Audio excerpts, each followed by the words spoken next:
Saudara-saudara yang terkasih dalam Yesus Kristus, Shalom, salam damai, salam bertemu kembali di dalam renungan harian kita setiap hari. Pada saat ini saudara-saudara, semoga kita semua akan sentiasa terus bersama-sama untuk mendengar firman Tuhan ini. Tidak kira dimanapun kita berada, kita boleh berulang-ulang kali untuk mendengar firman Tuhan ini. Semoga firman Tuhan pada setiap hari maka saudara-saudara akan merasakan bagaimana pimpinan dan juga penjagaan Tuhan, bagaimana Tuhan yang tidak pernah meninggalkan kita. Pada saat ini, mari kita sama-sama berdoa bagi meneruskan firman Tuhan kita. Mari berdoa. Ya Tuhan Allah Bapa kami di syurga, puji syukur kepada Tuhan, karena Engkaulah Allah, Engkaulah Tuhan yang memberkati kami, melindungi kami, membimbing kami, sehingga kami dapat mengikuti firman Tuhan dengan baik pada saat ini. Terima kasih karena Engkau memberikan kami akal pikiran yang baik. Inilah doa kami Tuhan, dalam nama Yesus, Tuhan kami berdoa. Amin. Saudara-saudara yang terkasih, firman Tuhan kita pada saat ini berjudul perumpamaan tentang hamba yang tidak mengampuni. Ayat renungan kita pula di dalam Matius 18 ayat 32 dan 33 mengatakan seperti ini. Raja itu menyuruh memanggil orang itu dan berkata kepadanya, "Hai hamba yang jahat, seluruh hutangmu telah kuhapuskan karena engkau memohonkannya kepadaku. Bukankah engkau pun harus mengasihani kawanmu seperti aku telah mengasihani engkau?" Satu nasihat daripada ayat ini sahaja, maka kita dapat mengetahui bahwa apabila kita sudah diampuni, maka kita juga harus mengampuni kepada mereka yang lain.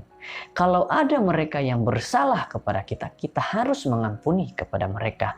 Mari kita lanjutkan. Dalam perumpamaan tentang hamba yang telah dibebaskan daripada satu hutang yang besar, tetapi enggan, tidak mahu untuk menunjukkan belas kasihan terhadap seorang sahabat yang berhutang kepada dia dalam satu jumlah yang kecil, dengan dia, ini adalah merupakan satu ilustrasi tentang bagaimana orang-orang besar cenderung untuk menganiaya orang-orang kecil dalam gereja. Sama perumpamaannya dengan dalam ayat kita pada saat ini. Orang besar, orang-orang seperti yang ternama, tidak mahu memperhatikan orang-orang kecil, orang-orang yang kurang ternama. Saudara-saudara, umat Tuhan haruslah penuh dengan kasih karunia terhadap satu sama lain karena Tuhan telah memberikan mereka kasih karunia yang luar biasa. Jadi apa yang kita ketahui pada saat ini saudara-saudara, kasih karunia Tuhan bukan hanya bagi kita tetapi bagi semua orang. Siapa sahaja layak untuk menerima kasih karunia Tuhan. Jangan sampai seperti dalam perumpamaan ini. Tuhan mengampuni, Tuhan benar-benar melihat, mengasihani kita, tetapi kita pula sebagai manusia tidak mau mengasihani sesama manusia. Bagaimana kita berhadapan dengan keadaan seperti itu? Saudara-saudara, kita mengasihi karena Tuhan lebih dahulu mengasihani kita. Lihat, dalam 1 Yohanes 4 ayat 19, kita boleh lihat ini.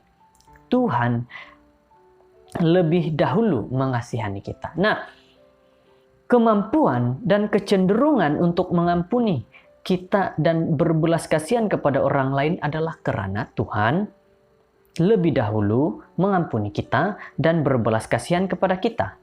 Jadi, anggota gereja yang tidak berbelas kasihan jelas sekali menunjukkan belas kasihan Tuhan belum benar-benar menyentuh dan juga mengubah hati mereka.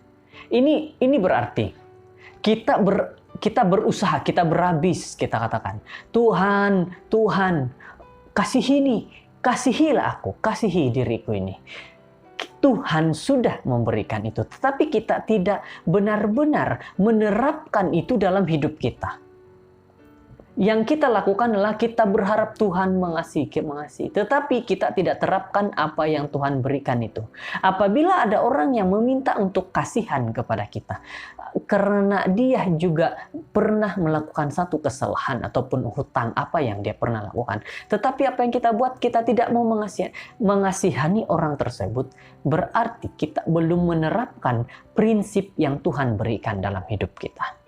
Jadi saudara-saudara, hanya umat percaya yang mempunyai konsep yang betul tentang hutang mereka di hadapan Tuhan yang boleh diubah oleh sentuhan kasih karunia ilahi. Walaupun menjadi orang besar mendorong seorang hidup dalam kehidupan berdosa, namun pengampunan dosa mengubah orang bersalah menjadi orang kecil yang rendah hati. Orang sering bertanya kepada Daud seperti ini. Salah seorang daripada orang-orang besar yang pernah hidup boleh dipanggil sebagai seorang yang berkenan di hati Tuhan, sedangkan dia telah melakukan dosa yang sangat teruk. Akan tetapi, dengarkan pengakuan yang benar dan jelas dan ikhlas daripada hati bersalah Daud di hadapan Tuhan. Dia benar-benar telah menjadi orang kecil dalam pertobatannya. Kita tahu, Daud, dia sebagai seorang yang ternama. Akhirnya apa yang dibuat oleh Daud adalah dia menjadikan dirinya sebagai orang yang kecil, seperti orang yang tidak terkenal di hadapan Tuhan. Berarti dia merendahkan hati, merendahkan diri di hadapan Tuhan. Selain itu, dia juga merendahkan hati dirinya kepada orang-orang. Kita sudah diberikan contoh, kita sudah dibawa, kita sudah dipimpin hari ini. Apakah saudara-saudara tidak mahu melakukan hal yang sama? Mengasihi orang yang bersalah terhadap kita, orang yang mempunyai hutang kepada kita. Saudara-saudara, ingat ayat ini. Tuhan sudah mengasihi kita. Apa yang harus kita lakukan? Kita harus mengasihi juga. Kasihinilah aku ya Allah, menurut kasih setiamu, hapuslah pelanggaranku, ya menurut rahmatmu yang besar, bersihkanlah aku seluruhnya dari kesalahanku, dan tahirkanlah aku dari dosaku, sebab aku sendiri sadar akan pelanggaranku. Aku sentiasa bergumul dengan dosaku.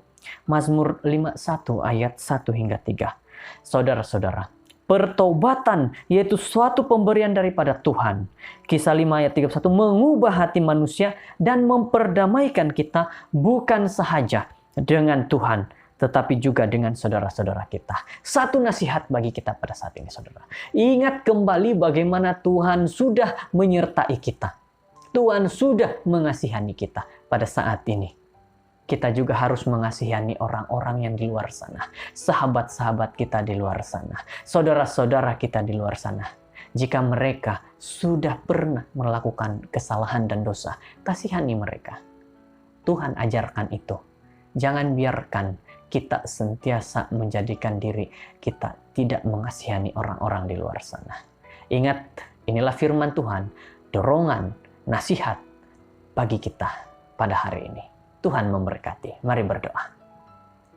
Ya Tuhan Allah Bapa di surga, kami berdoa, kami bersyukur karena kasih kemuliaan Tuhan memimpin, menjaga, dan melindungi kami. Sehingga kami dapat merasakan bagaimana Tuhan hadir dalam hidup kami, memberi nasihat, memberi teguran kepada kami. Tuhan yang sudah mengasihi kami, maka pada saat ini kami juga harus mengikuti teladan Tuhan, yaitu mengasihi sesama kami manusia. Terima kasih mendengar doa ini dalam nama Yesus. Amin.